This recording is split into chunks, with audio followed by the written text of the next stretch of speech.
Most of what you feel is not yours. Before you defend it, before you justify it, consider the possibility that a large portion of your anger, your anxiety, your urgency is not born from your will, but from your conditioning. Not chosen, but triggered. Not owned, but inherited from a world that profits from your reactivity. This is the first fracture in the illusion. You believe you are responding to reality, but in truth you are responding to interpretations, rapid, unconscious judgments constructed by a mind that has been trained over years to react before it understands. The modern environment is not neutral. It is engineered, socially, culturally, digitally, to provoke, to stimulate, to extract emotional responses, because emotional responses are predictable, and predictable minds are controllable. You are not constantly reacting because life is intense. You are reacting because you have been conditioned to be available to intensity. This distinction is everything. Emotional detachment, then, is not an escape from life. It is a return to authorship. It is the quiet, disciplined act of separating what happens from what you feel about what happens. And in that separation lies power. But to understand detachment, you must first confront a difficult truth. You are addicted to your own reactions, not in a dramatic sense, not in a way that feels obvious, but in subtle, insidious patterns that govern your daily life. The irritation when someone disagrees with you, the spike of anxiety when a message goes unanswered, the need to correct, to defend, to explain yourself, even when silence served you better. These are not random, they are loops, neurological loops reinforced over time. Every emotional reaction you indulge strengthens a pathway. The brain, efficient as it is, begins to automate these responses. It learns this situation equals this feeling, and soon there is no gap, no space, just stimulus and immediate reaction. This is the loss of sovereignty, because where there is no gap, there is no choice, and where there is no choice, there is no control. The world understands this better than you think. Social systems, media platforms, even interpersonal dynamics, many operate on an unspoken principle. Provoke a reaction and you gain influence. This is why outrage spreads faster than reason, why conflict holds attention longer than calm, why subtle manipulation often goes unnoticed. It doesn't need to convince you, only to trigger you. And once triggered, you participate willingly. You argue, you defend, you internalize. You become entangled in emotional currents that were never yours to begin with. This is the architecture of provocation, and it thrives on your lack of awareness. Now consider the alternative. What would it mean to observe without absorbing? To witness an insult without inheriting its emotional charge? To encounter disrespect without allowing it to define your internal state? To see chaos and remain untouched by it? This is not suppression. Suppression is resistance. It is the act of feeling something intensely and forcing it down, creating tension beneath the surface. Suppression is fragile. It cracks under pressure. Detachment is different. Detachment is clarity. It is the ability to see an event as it is, separate from the meaning your mind rushes to assign it to you. It is a form of psychological distance where you recognize that your first reaction is not the truth, but a suggestion, a hypothesis, a reflex that can be examined, questioned, and, if necessary, discarded. This requires discipline, because the mind does not like distance. It prefers immediacy. It seeks closure, even if that closure is inaccurate.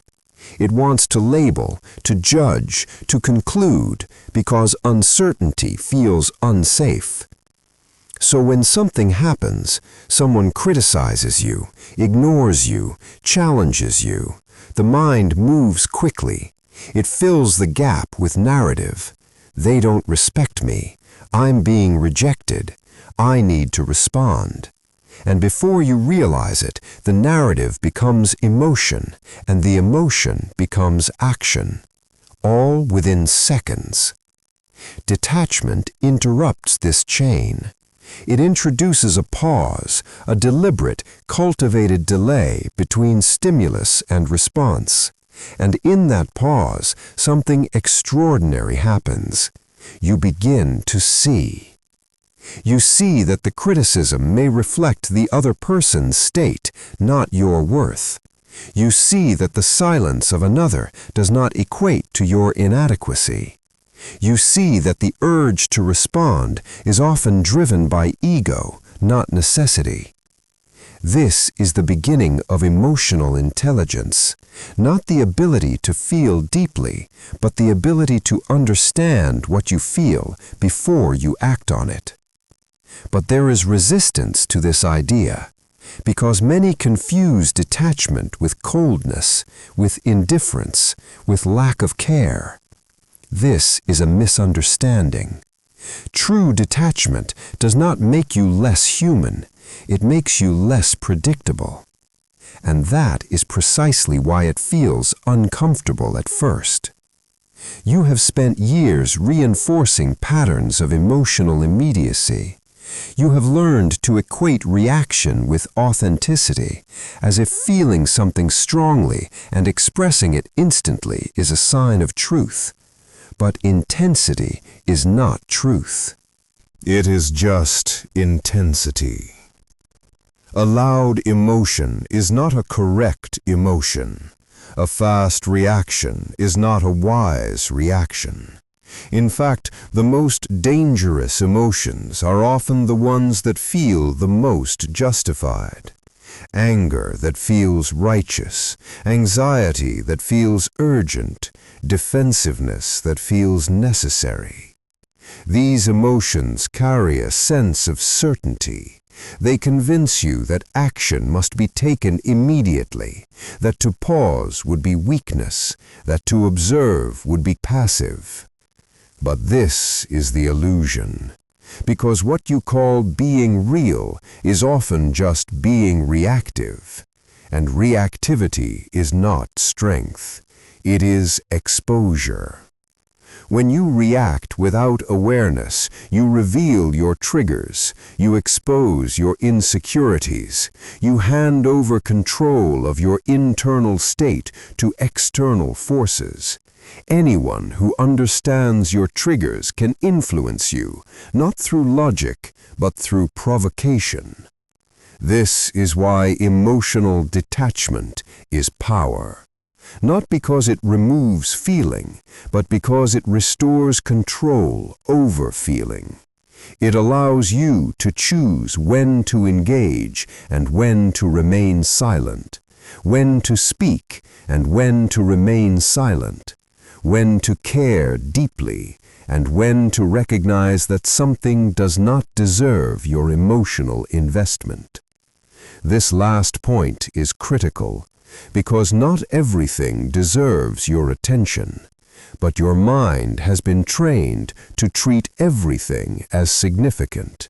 Every comment, every glance, every minor disruption becomes a potential threat or opportunity, and so you engage constantly, draining your energy on matters that have no lasting importance. Detachment is the filter. It asks a simple but profound question. Is this worth my internal peace? And more often than you expect, the answer is no. But to reach that answer, you must first develop the capacity to pause.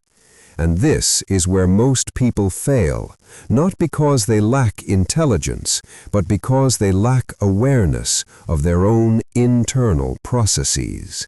They do not see the moment of choice. They only see the reaction after it has already begun. So the work begins here, not with controlling emotions, but with observing them. You must learn to watch your mind as it moves, to notice the subtle shift when something triggers you, the tightening in your chest, the quickening of your thoughts, the impulse to respond. Do not act. Not yet. Just observe.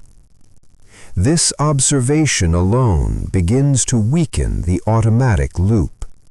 It creates a small gap, a fraction of a second where awareness enters, and in that fraction lies the seed of detachment. At first, it will feel unnatural. You will want to react. You will feel the pull of old patterns, the urge to defend, to explain, to assert yourself. Let the urge exist, but do not obey it immediately. This is the discipline. Because every time you delay your reaction, you send a signal to your mind. I am not a slave to this impulse. And slowly the loops begin to loosen. The reactions become less automatic, the emotions less overwhelming. The space between stimulus and response begins to widen. And in that widening space, something new emerges. A sense of calm that is not dependent on circumstances. A stability that does not fluctuate with every external shift. A quiet confidence that comes from knowing that your internal state is no longer easily manipulated. This is the foundation, not a technique, not a trick, but a fundamental shift in how you relate to your own mind. You are no longer inside every emotion, you are observing it. And this subtle shift changes everything. Because once you can observe an emotion, you are no longer fully identified with it. And what you are not identified with, you can begin to master. But mastery requires understanding something even deeper. Why your mind is so eager to react in the first place. On speed, not accuracy. The faster an organism reacts to potential threat, the higher its chances of staying alive. In ancient environments, hesitation could mean death. A sudden noise in the bushes did not require analysis. It required movement, immediate, decisive, unquestioned. This is the architecture you carry within you. But the environment has changed. The threats are no longer physical in the same way. They are psychological, social, symbolic. A comment, a tone, a delay in response, these are not life-threatening, and yet your nervous system treats them as if they are. This is the mismatch. Your biology reacts to modern stimuli with ancient urgency. And so, a simple disagreement feels like an attack. A moment of exclusion feels like abandonment. A perceived disrespect feels like a threat to your identity. The body tightens, the mind accelerates, the impulse to react emerges, not because the situation demands it, but because your system has been trained to prioritize speed over reflection. This is why detachment feels unnatural, because it goes against the default setting of your nervous system.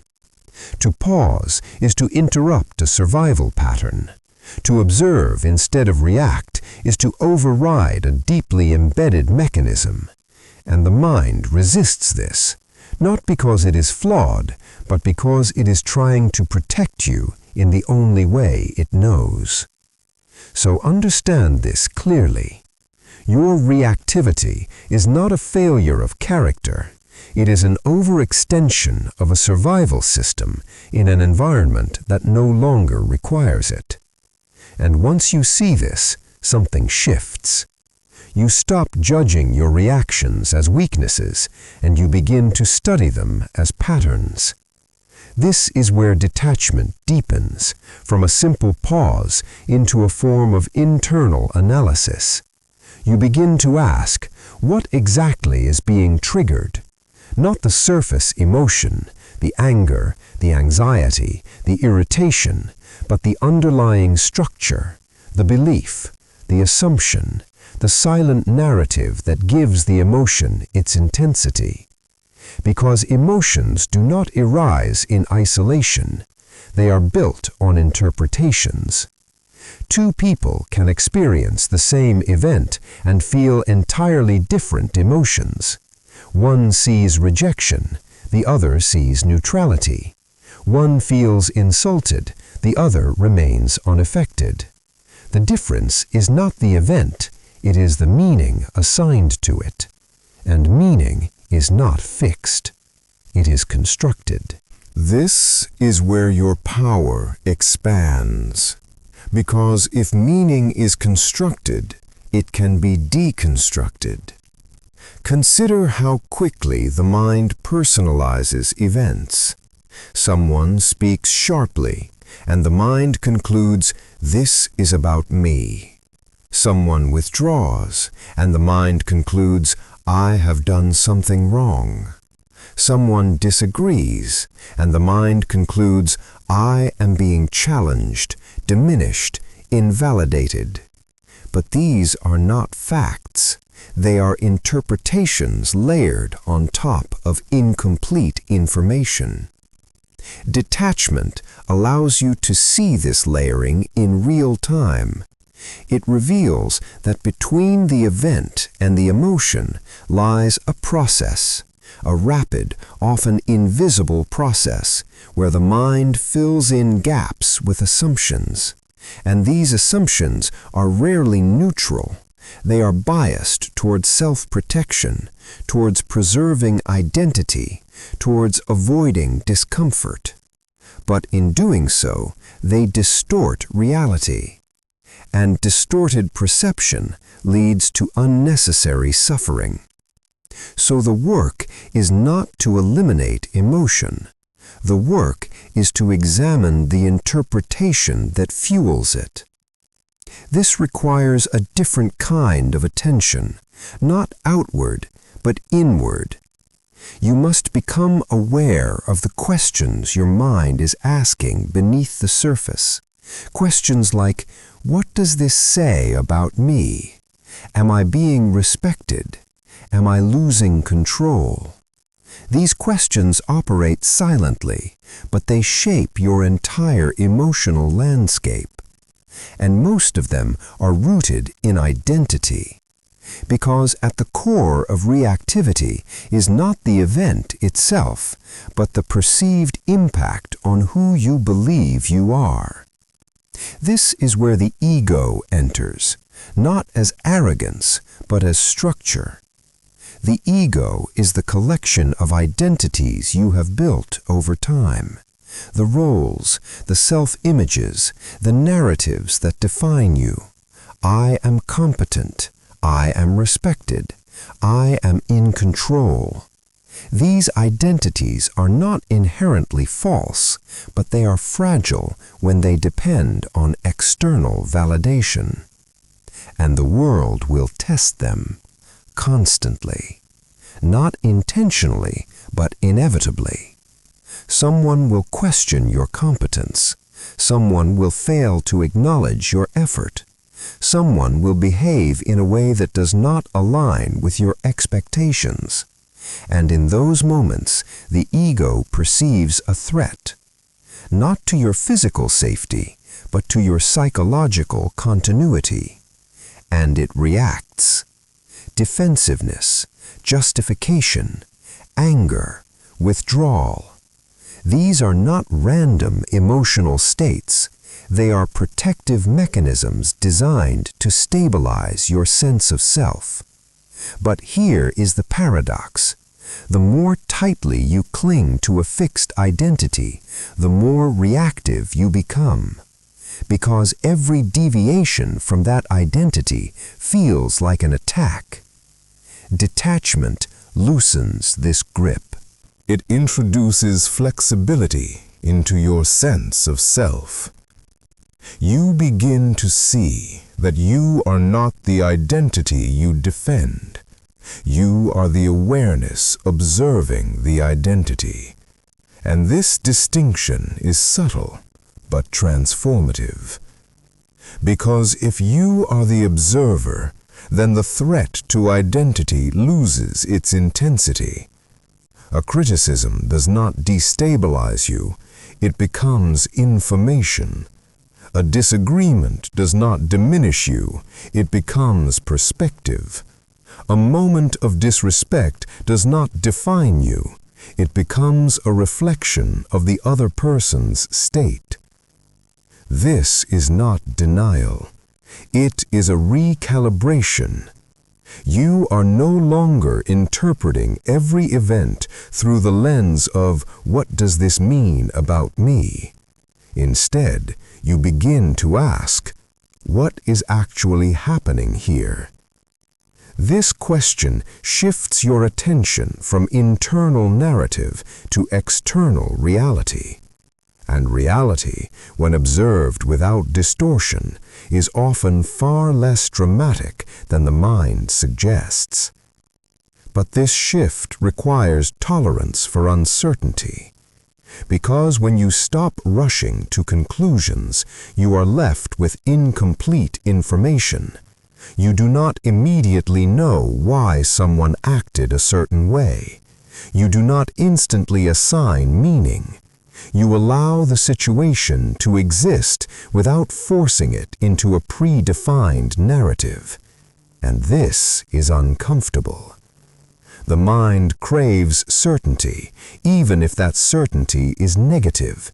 It would rather believe they don't respect me than sit in the ambiguity of I don't yet understand their behavior.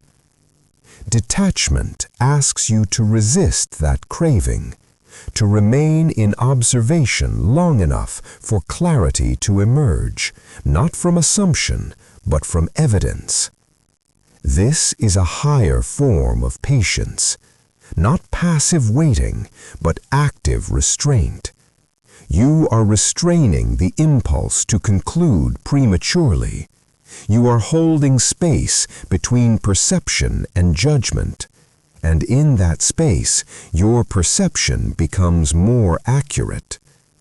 But accuracy is only part of the equation. The deeper transformation occurs when you begin to recognize the cost of misinterpretation. Every time you assume negative intent without sufficient evidence, you create unnecessary emotional turbulence. You engage in conflicts that could have been avoided.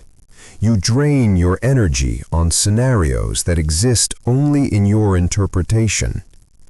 And over time, this becomes exhausting. Not because life is inherently overwhelming, but because your engagement with it is inefficient. You are reacting to too much, caring about too much, internalizing too much. Detachment refines this. It introduces selectivity. You begin to choose your emotional investments with precision. Not everything deserves your reaction. Not every situation requires your involvement. Not every opinion needs your response. And this is not avoidance. It is discernment. The ability to distinguish between what is relevant and what is noise. This is where emotional intelligence evolves into strategic awareness. You are no longer just managing your reactions, you are evaluating the environment itself. You begin to see patterns in how people behave. You notice who seeks to provoke, who seeks validation, who operates from insecurity, who communicates with clarity. And instead of reacting to each instance individually, you understand the broader dynamics at play. This understanding creates distance, not emotional coldness, but psychological elevation. You are no longer inside the interaction, you are observing it from a higher vantage point. And from that vantage point, many things lose their urgency. The need to win every argument fades. The impulse to correct every misunderstanding weakens. The desire to be seen, validated, acknowledged, these begin to loosen their grip. Because you realize something fundamental. Validation from others is unstable. It fluctuates with their moods, their perceptions, their limitations. And if your internal state depends on something so variable, then your stability will always be compromised. Detachment reclaims that stability. It anchors your sense of self internally, not in a rigid identity, but in awareness itself. You become less concerned with how you are perceived and more focused on how clearly you perceive. This is a reversal of orientation, from outward to inward, from reactive to reflective, from controlled to self-directed.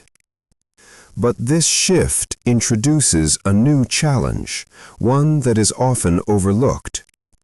As you detach from emotional reactivity, you may begin to feel a sense of isolation. Not because you are alone, but because you are no longer participating in the same emotional exchanges as before. Where others react quickly, you pause. Where others escalate, you remain steady.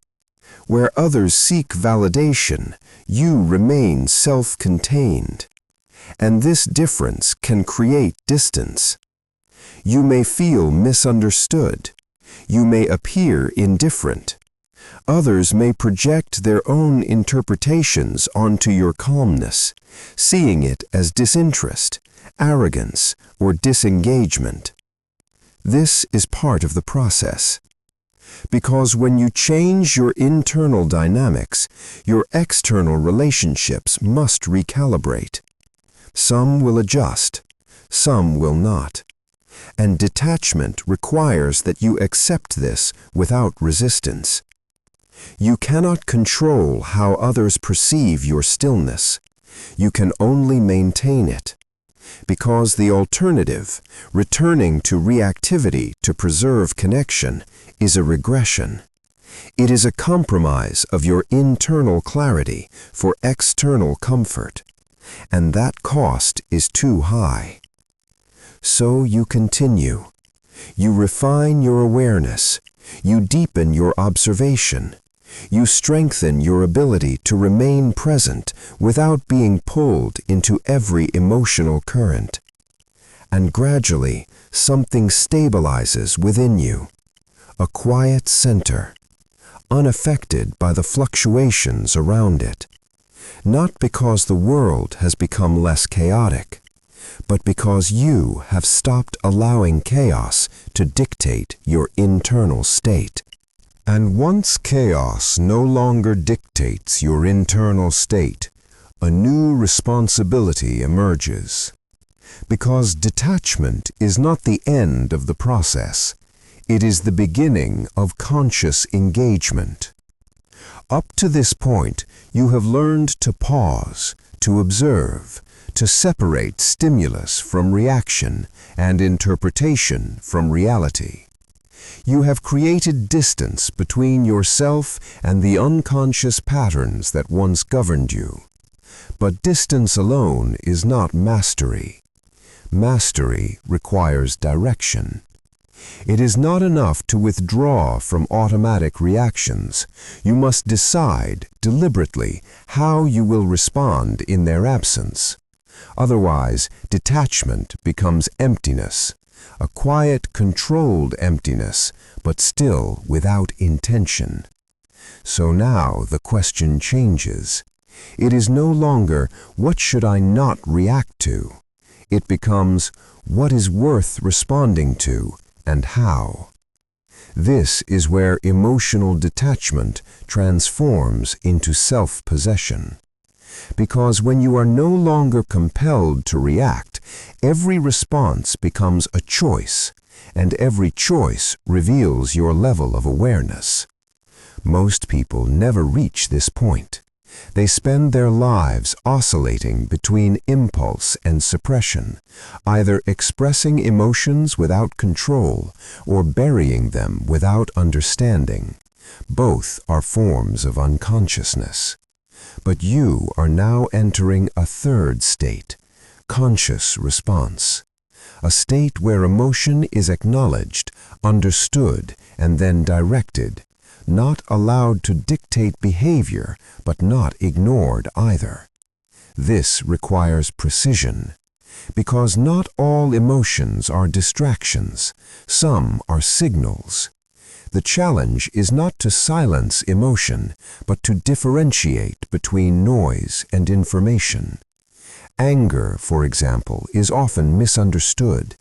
In its reactive form, it is destructive, fast, blinding, indiscriminate.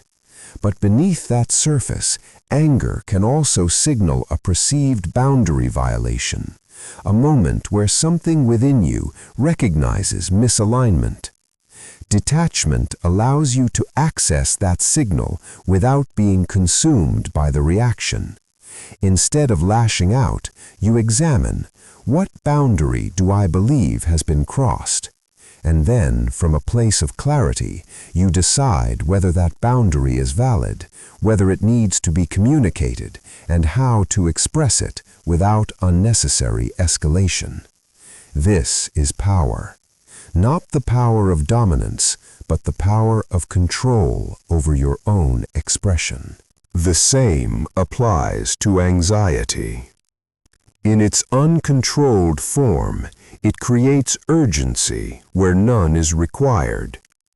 It projects into the future, constructing scenarios that feel real but are not grounded in present evidence.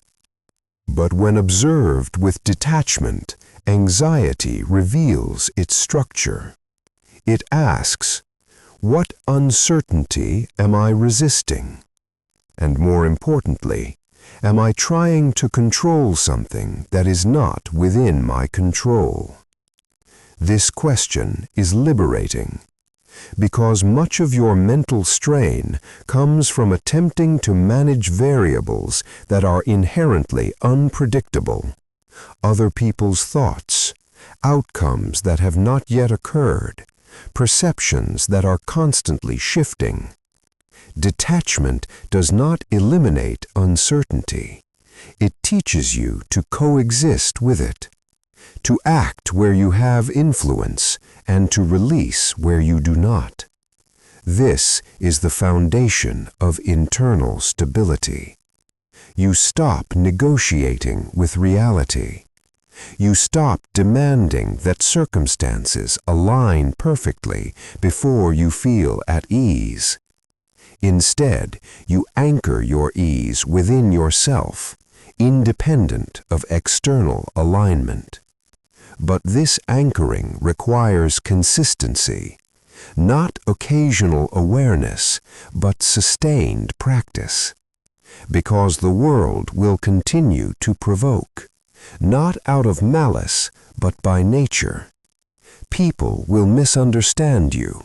Situations will unfold unpredictably. Moments of tension, conflict, and discomfort will arise, and each of these moments will present you with the same quiet choice: return to reactivity or remain in awareness. This choice does not announce itself loudly. It appears subtly, in the milliseconds before you speak, in the brief pause before you respond, in the internal shift that only you can feel. And in those moments, your discipline is tested.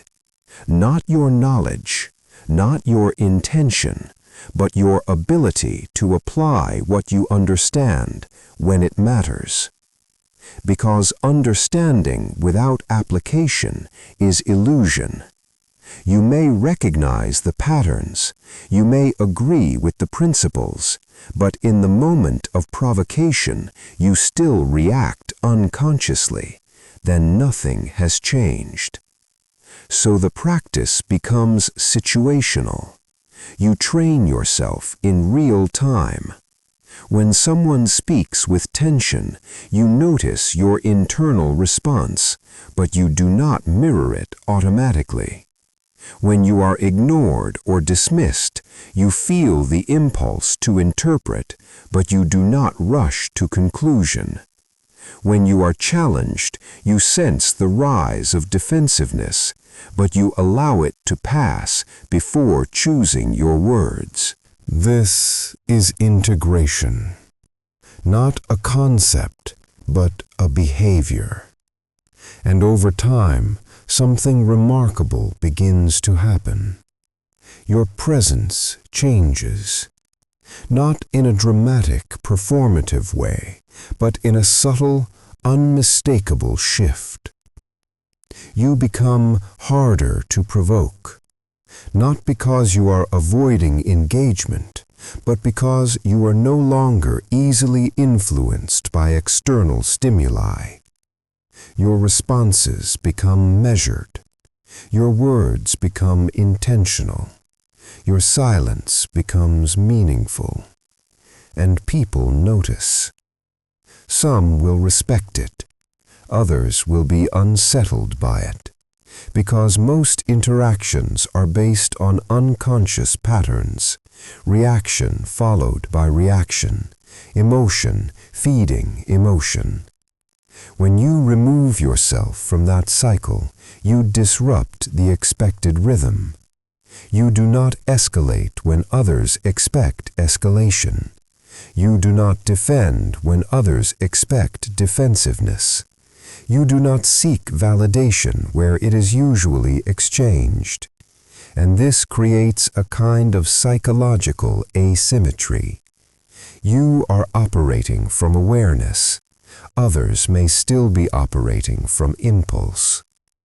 This is not a position of superiority. It is a position of responsibility. Because once you see clearly, you can no longer justify unconscious behavior. You cannot claim ignorance. You cannot say, "I didn't realize." You did. And so your standard rises. You begin to hold yourself to a different level of conduct, not based on how others behave, but based on your own clarity. This is where detachment becomes integrity. You are no longer reacting to the world.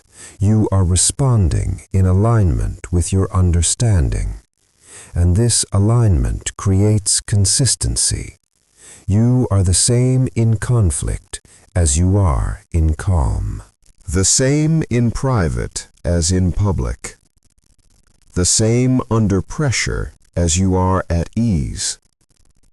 This consistency is rare, and it is powerful, not because it impresses others, but because it stabilizes you.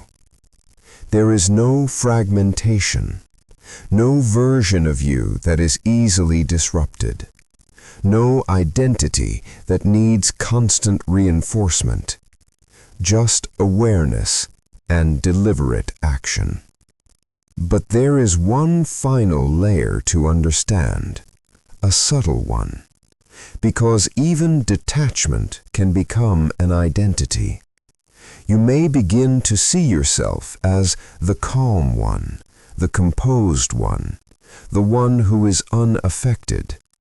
And while this may seem aligned with your growth, it carries a hidden risk, attachment to detachment, a new form of ego. If you cling to the idea that you must always remain unaffected, you create pressure. You begin to resist natural emotional experiences, not out of awareness, but out of a need to maintain an image. And this is another trap. Because true detachment is not rigid. It is fluid. It allows emotion to arise without fear. It allows you to feel deeply without losing clarity. It does not demand that you be unaffected. It ensures that you are not controlled.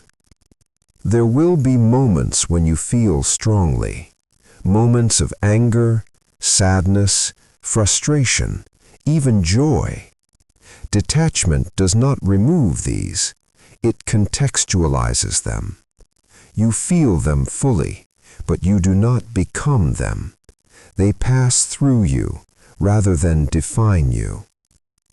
This is the final distinction. You are not your emotions. You are the awareness within which they occur.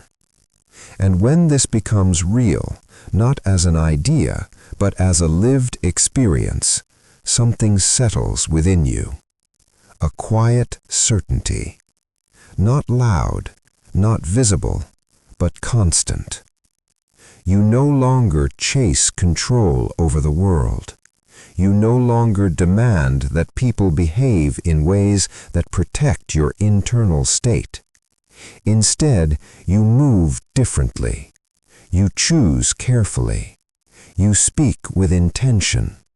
You remain still when stillness is required, and act only when action is clear.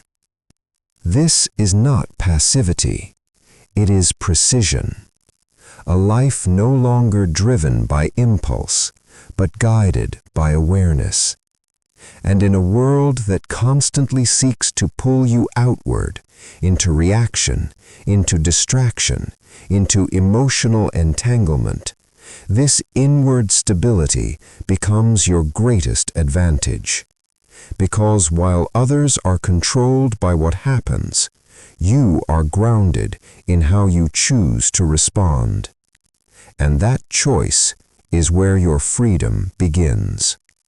Not in the absence of provocation, but in your independence from it.